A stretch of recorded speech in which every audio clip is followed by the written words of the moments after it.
Hello दोस्तों, एक बार पुनः आपके समक्ष उपस्थित हुई हूँ एक महत्वपूर्ण टॉपिक लेकर।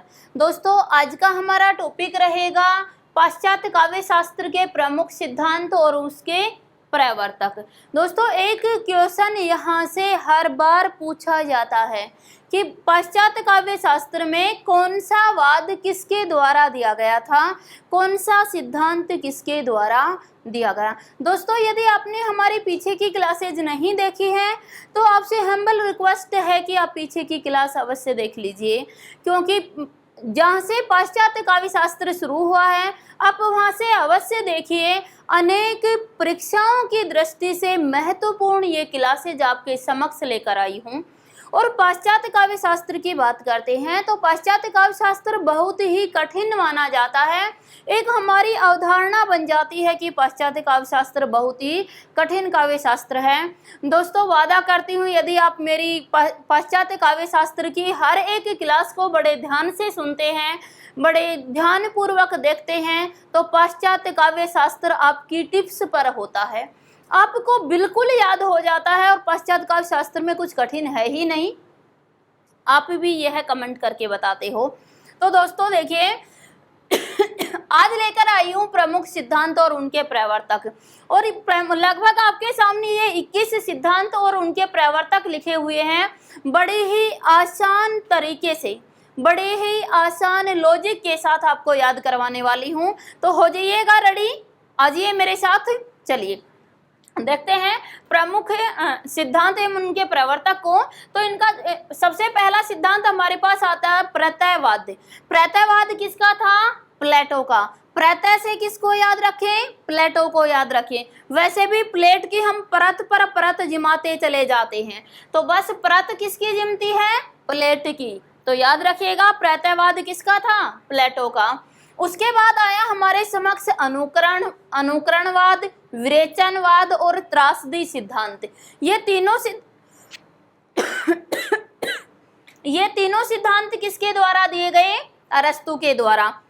तो दोस्तों, यदि आपने पीछे की क्लास देखी है तो अवश्य ही पहचान जाओगे कि अनुकरण, विरेचन और त्रासदी सिद्धांत किसका था? आपके अरस्तु का था। क्योंकि हमने कोड बनाया कि अरस्तु प्लेट में खाना खाते थे। अरस्तु जब अरस्तु प्लेट में खाना खाते हैं तो अरस्तु क्या करते हैं? अनुकरण भी करते हैं, है ना। और फिर उसका विरेचन यानी उसमें से जो मटेरियल उपयोगी नहीं होता उसे निकाल भी देते हैं, और फिर यही उनके लिए क्या बन जाती है? त्रासदी का कारण बन जाता है। तो बस याद रखिए, अनुकरण, विरेचन और त्रासदी किसका था? अरस्तु का था। अनुकरण करके विरेचन किया और यही त्रासदी का कारण बन गया।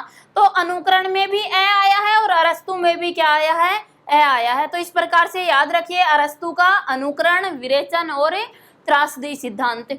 उसके बाद आया उदात्त सिद्धांत। उदात्त सिद्धांत किसका था? लोंजाइनस का। दोस्तों, हमने जब कवियों को याद किया तो लोंजाइनस को क्या बनाया? लुंजा आदमी बनाया था, है ना। याद करने के लिए सिर्फ कि ये जो लोंजाइनस थे इनको हमने लुंजा कहा, और लुंजे व्यक्ति बड़े ही उदात्त भाव से हमारे समक्ष प्रस्तुत आते ना। अच्छा बहन जी क्या कर रहे हो? अच्छा भाई साहब क्या कर, मतलब एक उदात्त भाव इनका पाया जाता है लुंजे आदमी का। तो बस याद रखें, इनकी रचना भी आगे चल के आपको याद करवाएंगे कि लोंजाइनस की जो रचना होती पेरीहुप्सुस, यानी ये लुंजे आदमी है ना, ये बड़े ही उदात्त भाव से बात करते हैं और हुप्सुस करते रहते हैं। तो बस याद रखिएगा कि ये जो लोंजाइनस है इनका क्या है? उदात्तवाद है।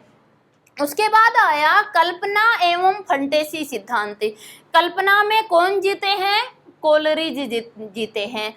वैसे भी हमने पीछे कोड बनाया, आपने देखा होगा, कोलरिज को हमने कॉलेज से संबंधित किया कि कॉलेज में सबसे ज्यादा क्या की जाती है? कल्पना की जाती है ना। और फंटेसी को फैंसी भी कहा जाता है।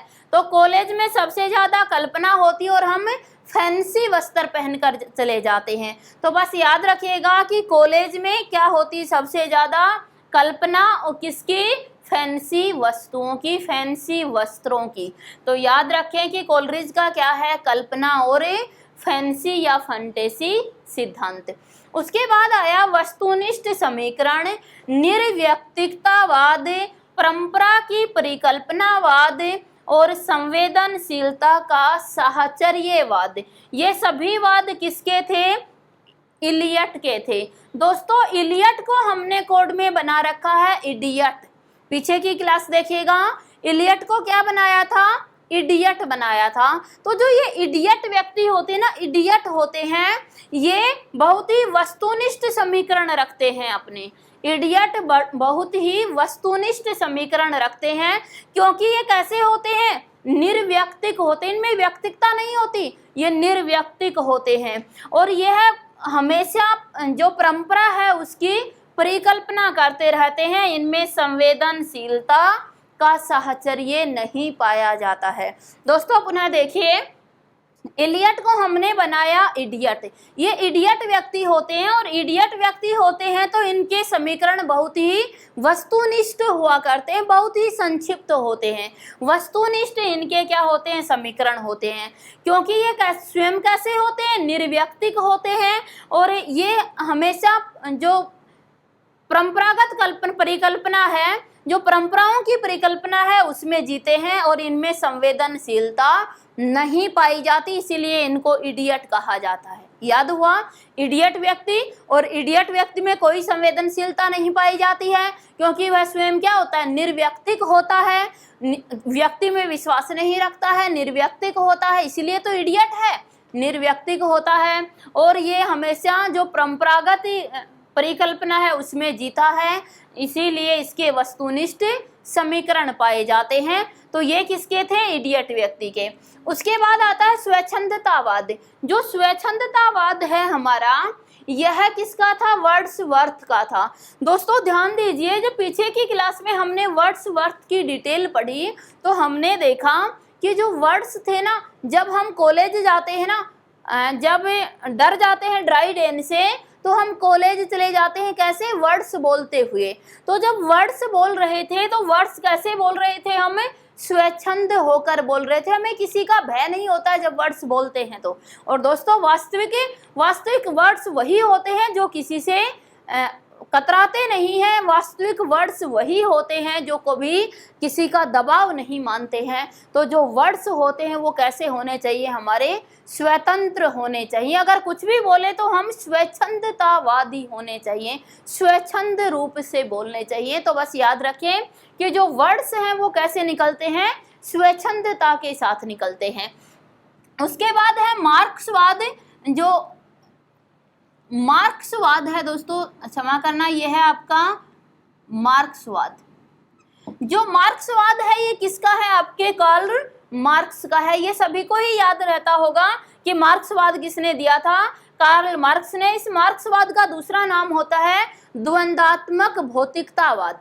द्वंद्वात्मक भौतिकतावाद या मार्क्सवाद किसका था, कार्ल मार्क्स का था। उसके बाद है अजनबीयतवाद। अजनबीयत सिद्धांत है किसका है, बर्तोल्ट ब्रेख्त का। ध्यान दीजिएगा, थोड़ा सा अटपटा है। अजनबीयतवाद किसका है, बर्तोल्ट ब्रेख्त का। तो ये जो ब्रेख्त है इसको हम खत बना ले। खत किसको कहते हैं, पत्र को कहते हैं, लेटर को कहते हैं। और ये खत हम किसको दे देते हैं, अजनबी व्यक्ति को दे देते हैं। कोई अजनबी व्यक्ति यदि हमारे सामने आ जाए तो हम मुख से तो कुछ उसको बोल नहीं सकते, और एक खत लिखकर उसको पकड़ा देते हैं। तो बस याद रखिएगा, खत किसको दिया जाता है, अजनबी को। तो अजनबीयत किसका था, ब्रेख्त का था, ये हमें याद रहेगा। उसके बाद आता है अति विरोधवाद, विडंबनवाद या विसंगतिवाद। दोस्तों तीनों वाद किसके द्वारा दिए गए थे, क्लिंथ ब्रुक्स के द्वारा दिए गए। याद रखिएगा, ये जो ब्रुक्स है ना, इसको हम क्या बना ले, बुक्स बना ले। ब्रुक्स को क्या बना ले, बुक्स बना ले। तो ये जो बुक्स हम देखते हैं, जब नेट की तैयारी करते हैं ना, तो अनेक जो बुक्स होती हैं उनमें क्या होता है, अति विरोधावाद होता है, अति विरोध पाया जाता है एक दूसरे के अंदर ही। एक कहती है कबीर का जन्म इतने वर्ष का था, दूसरी पढ़ते हैं तो कबीर का जन्म दूसरे वर्ष में आ जाता है।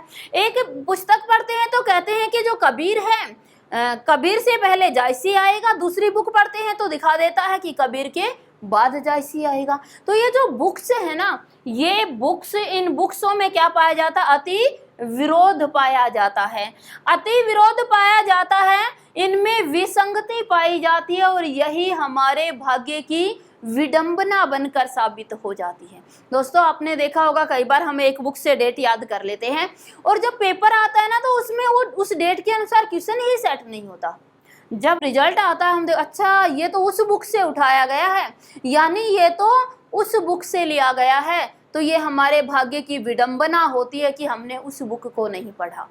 दोस्तों ध्यान दीजिए, बस याद करवाने के लिए है कि ये जो बुक्स होती हैं इनमें अति विरोध होता है और इनमें विसंगति भी पाई जाती है, ये एक दूसरे के संगत नहीं होती और यही हमारे भाग्य की क्या बन जाती है, विडंबना बन जाती है। विडंबन सिद्धांत था, तो यही हमारे भाग्य की विडंबना बन जाया करती है। उसके बाद आया विखंडनवाद।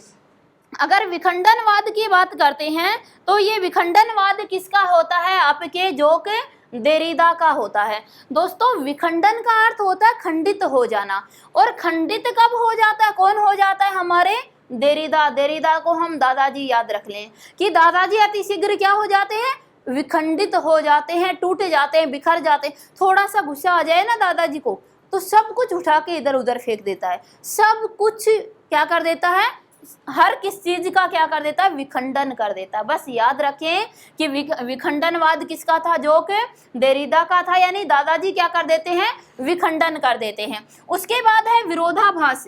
अगर विरोधाभास की बात करते हैं तो ये किसका है, रॉबर्ट पेन वारेन का। दोस्तों ध्यान दीजिएगा, अति विरोधवाद किसका है, बुक्स का है। अति विरोध किस में मिलता है, बुक्स में। लेकिन अगर विरोधाभास, इस विरोध का आभास जब हमें होता है तो बड़ा क्या होता है, पेन होता है ना। बुकों के अति विरोध के कारण हम क्वेश्चन गलत करके आ जाते हैं, लेकिन जब इस विरोध का आभास हमें हुआ तो बड़ा ही पेन हुआ। ध्यान दीजिएगा, विरोध का आभास होता है तो क्या होता है, पेन होता है। तो ये जो विरोधाभास है किसकी है, रॉबर्ट पेन वारेन की है। अगली है कल्पना। तो याद ही रहेगा, कॉलेज में जाते हैं तो क्या करते हैं, कल्पना करते हैं। अगला आया अस्तित्ववाद। अस्तित्ववाद किसका है, सारत्र का है। दोस्तों ये जो सारत्र है ना, इसको हम सातिर व्यक्ति बना लेते हैं। वर्तमान समय में किसका अस्तित्व पाया जाता है, सातिर व्यक्तियों का, चालाक व्यक्तियों का ही अस्तित्व होता है। तो बस याद रखें कि जो अस्तित्ववाद है वो किसका है, सारत्र का है। उसके बाद आया अति यथार्थवाद। अति यथार्थवाद किसका है, आंद्रे ब्रेता का है। ध्यान दीजिएगा, ये जो आंद्रे ब्रेता है, इस ब्रेता को हम बेटा बना लें। जो छोटा बेटा होता है ना वो अति यथार्थवादी होता है, बिल्कुल सत्य बोलता है। आपने कहानी सुनी होगी ना कि एक व्यक्ति अपने घर में होता है, उसके पास एक घोड़ी होती है, उसका दोस्त घोड़ी लेने आता है ना, आने वाला होता है। तो पहला दोस्त उसे घोड़ी देना नहीं चाहता, तो अपने छोटे से बच्चे को कहता है कि देखो बेटा अंकल आए ना तो बोल देना कि पापा घर पे नहीं है। अगर घोड़ी की पूछे तो बोल देना कि घोड़ी है वो घास चरने गई हुई है। जब अंकल आते हैं और छोटे बेटे से पूछते हैं बेटा तुम्हारे फादर कहाँ हैं, तुम्हारे पिता कहाँ हैं, तो बच्चा बिल्कुल सत्यवादी होता है। वो कहता है फादर है तो घर में, लेकिन पिता ने कहा था अंकल को बोल देना वो बाहर गए हैं। फिर पूछता अच्छा बेटा तुम्हारी घोड़ी कहाँ है, तो वो कहता है कि घोड़ी है तो घर में, लेकिन पिताजी ने कहा था बोल देना घास चरने गई है।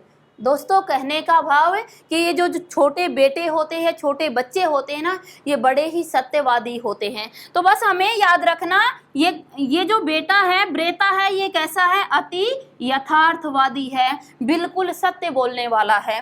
उसके बाद आया आलोचनात्मक यथार्थवाद। आलोचनात्मक यथार्थवाद किसका था, जॉर्ज लुकाज का था। ध्यान दीजिएगा, अति यथार्थवाद आंद्रे ब्रेता का, यानी बेटा हमेशा सत्य बोलता है। और जो जॉर्ज लुकाज है इसको हम लूचा आदमी बना दे। जॉर्ज लुकाज, लुकाज को लूचा, जो लूचा व्यक्ति होता है ना, इसे यथार्थ की भी क्या कर देता है, आलोचना कर देता है। उसके बाद आया जादुई यथार्थवाद।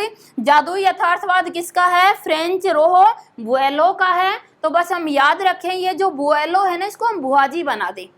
बुएलो बुआ के जैसी दिखाई देती है ना, तो बस बुएलो को बुआ बना लें। और याद रखें बुआ क्या करती है, जादू टोने करती है। यदि हमारे बच्चे को थोड़ा सा कुछ हो जाता है ना, तो नून राई वगैरह ये सब करने का कार्य कौन करती है, हमारी बुआ कर देती है। तो बस हम याद रखें, ये जो बुएला है, बुएलो है, इसने क्या दिया, जादुई यथार्थवादिया यानी जादुई का कार्य, जादू का कार्य कौन करती है? हमारी बुआ जी कर देती है। अगला सिद्धांत है दादावाद। दादावाद या उत्तर संरचनावाद भी कहते हैं इसको। किसने दिया? सोसूर स्टर्न जारा ने। तो जरा देखो दादाजी, क्या कहते हैं? जरा देखो दादाजी, यानी जरा को हम जारा को जरा बना ले और दादाजी को दादावाद है ही हमारा, तो जरा देखो दादाजी। उसके बाद है प्रतीकवाद। प्रतीकवाद किसका है? बादलेयर का। तो दोस्तों बादलों को हम क्या बना लेते हैं? प्रतीक बना लेते हैं। बादलों को क्या बना लेते हैं? प्रतीक बना लेते हैं। उसके बाद आया बिंबवाद। बिंबवाद किसका है? हमारे टी.ई. ह्यूम का है। तो दोस्तों जो ये ह्यूम होता है ना, ये हमारे लिए बिंब का कार्य करता है। उसके बाद आया मिथकवाद। मिथकवाद किसका होता है? दुर्खिम का होता है। यानी जब मिथक का अर्थ होता है झूठ, झूठ बोलते हैं तो बड़ा ही क्या होता है? दुख होता है। तो बस याद रखिए मिथकवाद किसका है? दुर्खिम का है। उसके बाद आया अभिव्यंजनावाद। किसका है? क्रोचे का है। जब हम किसी वस्तु को क्रोचते हैं तो क्या होती है? अभिव्यंजना पाई जाती है। दोस्तों ये थे हमारे प्रमुख सिद्धांत और उसके प्रवर्तक। आशा रखती हूँ सभी को समझ आया होगा, और समझ आया है तो जल्दी से क्लास को शेयर कर दीजिएगा, लाइक कीजिए और कमेंट करना मत भूलिए। धन्यवाद।